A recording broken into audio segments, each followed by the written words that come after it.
Нэгдүгээр надад Монголд очиод надтай уулзах боломжтой.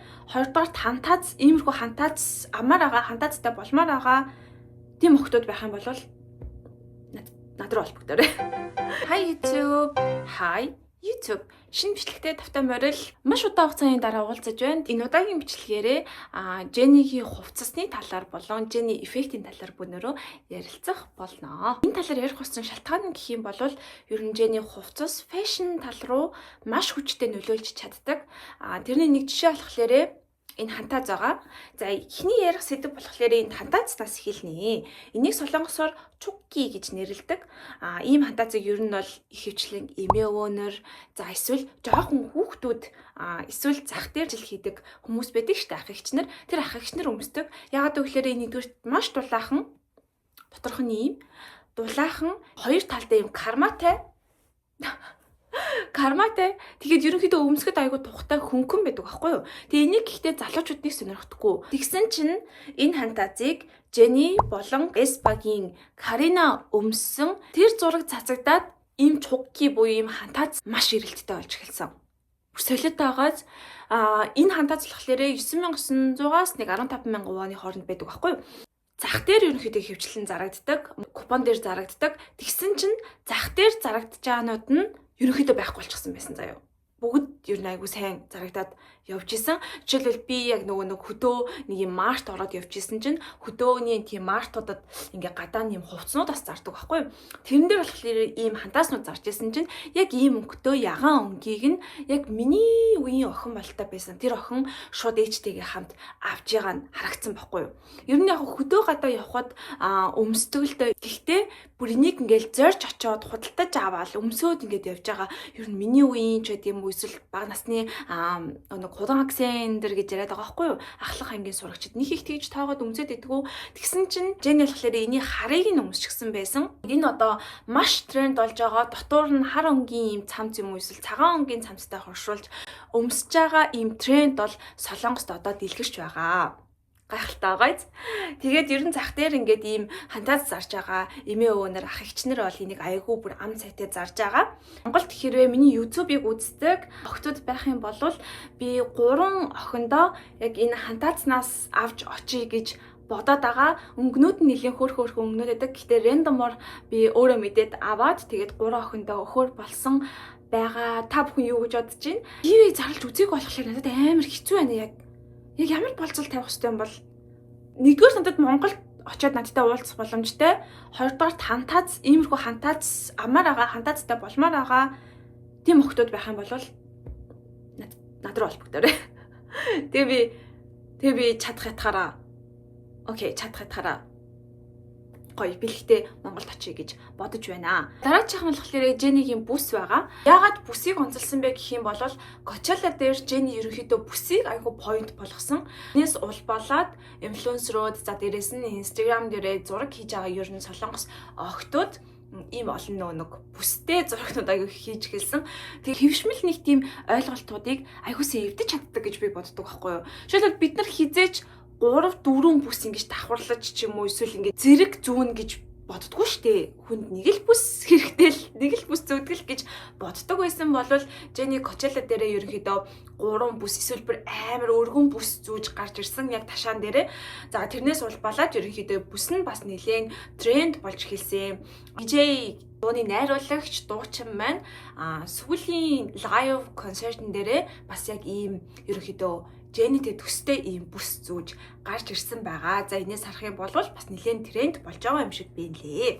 Дараагийн нь болохоор MMA-г бүр ярихгүй байхын аргагүй, дурдахгүй, өнгөрөхгүй байхын аргагүй. Яагаад вэ гэхээр MMA-ийн тайзан дээр Jenny гарч ирсэн. Энэ гэхдээ зүгээр нэг тайз байгаагүй. Зүгээр нэг хувцас байгаагүй. Хэрэг та нар харах юм бол Jenny аль болох нэг тийм өнгө айгу хоршуулж ингэж хувцаа өмсөх айгу дуртай илүү хүчтэй байдлаа харуулахын тулд хар улаан өнгийг хоршуулдаг болвол зарим дээр ингээд дан ганц цэнхэр өнгийч үт юм эсвэл дан ганц нэг өнгөөр хоршсон тиймэрхүү байдлаар ерөнхийдөө хувцсуудаа өмсдөг. Уйтгартай хувцс бол нэг их өмсөд байдаггүй. Энэ удаагийн MMA-ийн тайзан дээр би бол анх зүгээр хараад өнгөрч явахдаа окей цагаан өнгийн хувцас өмссөн юм байна. Гэтэ яагаад ингэ дандаа цагаан өнгөх байгаа юм бол яагаад арын бүжигчт нь хүртэл цагаан өнгийн хувцас өмсөж байгаа юм бол яагаад цагаан өнгөөр ингэж бүх зүйлээ чимсэн бол гэж юу хайгаад үтсэн чинь зүгээр л тэр чигтээ MMA-ийн тайзан дээр Солонгосын уламжлал, соёл бүр ингэ бүх зүйлийг харуулсан.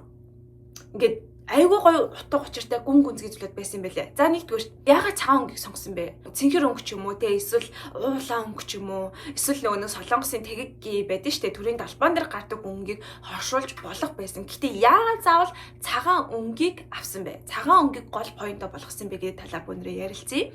За хайж үзэхнээ ерөнхийдөө цагаан өнгө бол солонгосчууд маш их бэлгшээдэг. Ер нь цагаан өнгийг ямар ч улс орны хүмүүс бэлгшээдэг. Сүний өнгөтэй адилхан цэвэр, ариун, гинэн цагаахан байдлыг илтгэдэг болвол солонгост бол ерөнхийдөө хүчийг бас илтгэдэг байгаа. Солонгосчуудын цагаан хувцастай бослого гэж бас дээр үе гарч ирсэн байхгүй юу?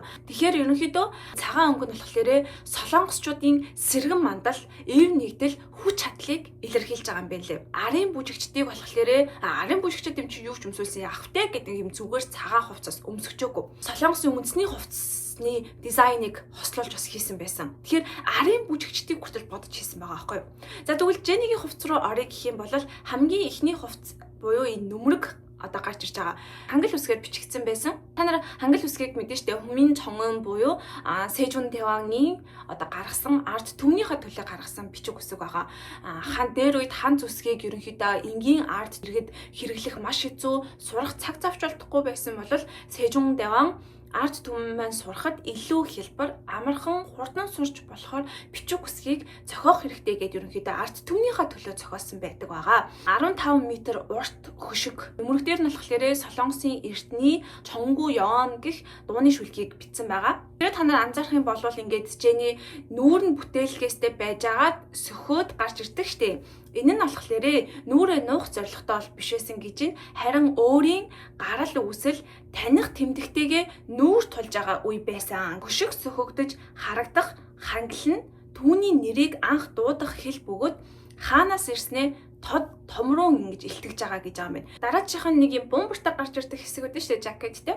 За тэр жакетын дээр бол ерөнхийдөө Jenny гэж ингэж бичигдсэн. Жакетын дээр байгаа өөрийнх нь нэр тэгээд тэр нэрийг нь хийх гэж ингэж давтамжтай ингэж зогсон байдал. Дээрэс нь Jenny гэж дахин дуун дээрээ давтагдж байгаа байдал нь болохоор би яг өдий зэрэгт хүрэхэд яг одоогийн өндөрлөг дээр ирэхэд цаг хугацаа ийм олон шатарааллыг дамжсан шүү. Ийм олон давтамжтай одоо хичээл зүтгэлийн үр дүнд би болсон шүү гэдгийг бас илэрхийлхийг зорьсон юм байна лээ. Жакетийн дотор штэ те корсет өмссөн. Тэр корсет нь Солонгосын уламжлалт хамбугаас сэдэвлж уралсан байгаа. Дээдлийг нь харах юм бол яг нэг чогури гэж байдаг штэ.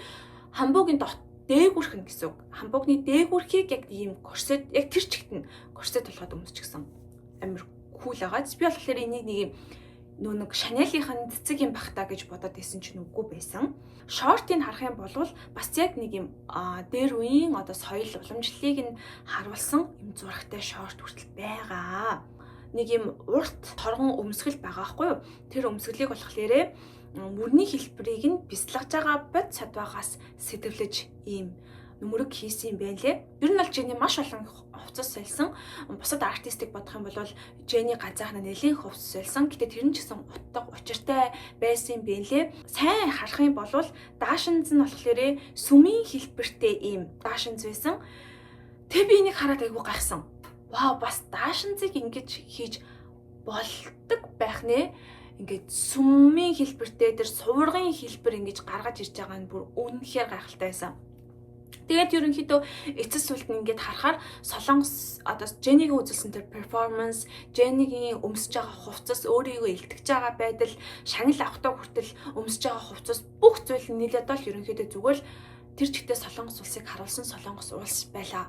Өөр нэг вайрлсан зүйл юу гэх юм бол Jenny-гийн хүзүүний зүйлт. Энэ хүзүүний зүйлт угаасаа л амар алдартай брэнд байсан. Гэхдээ Jenny яг шагнал авах ёслол дээр энэ хүзүүний зүйлтийг зүүснээс болж ерөнхийдөө sold out болсон. Shinsegae гээд Солонгосын маш том их дэлгүүр байдаг. Тэр их дэлгүүр дээр бол 660 мянган воны үнэтэй зарагдж байгаа хүзүүний зүйлт Jenny-гийн перформансийн яг дараа одоо шагнал гардуулах ёслол дээр зүүснийх нь маргааш соол авт болсон байх жишээний Chanel ч гэсэн адилхан ерөнхийдөө Jenny Chanel-ийн одоо ямар хувцсыг өмссөн байна, ямар цүнх барьсан байна, юу хэрэгэлсэн байна тэр нь шууд соол аваад болдог. Энийг Jenny effect гэдэг байгаа. Jenny-гийн талаар бэлтгэсэн мэдээллүүд нэг иймэрхүү байлаа. Нэрэ марцнаас би докторийнхоо хөтөлбөрт элсэж, орж, тэнцэж чадсан 3 сургуульд материалаа явуулаад ерөнхийдөө хариунууд нь бүгд айтайхан дэжгүй гараад тэгээд тэндээсээ ерөн сайн бодож байгаад нэг сургуулаа сонгоод медиагийн чиглэлээр докторт элсэж орсон байгаа. Тийм болохоор жоохон завгүйсэн шүү. Дараагийн имжлэг хүртлээ. Түр баяртай.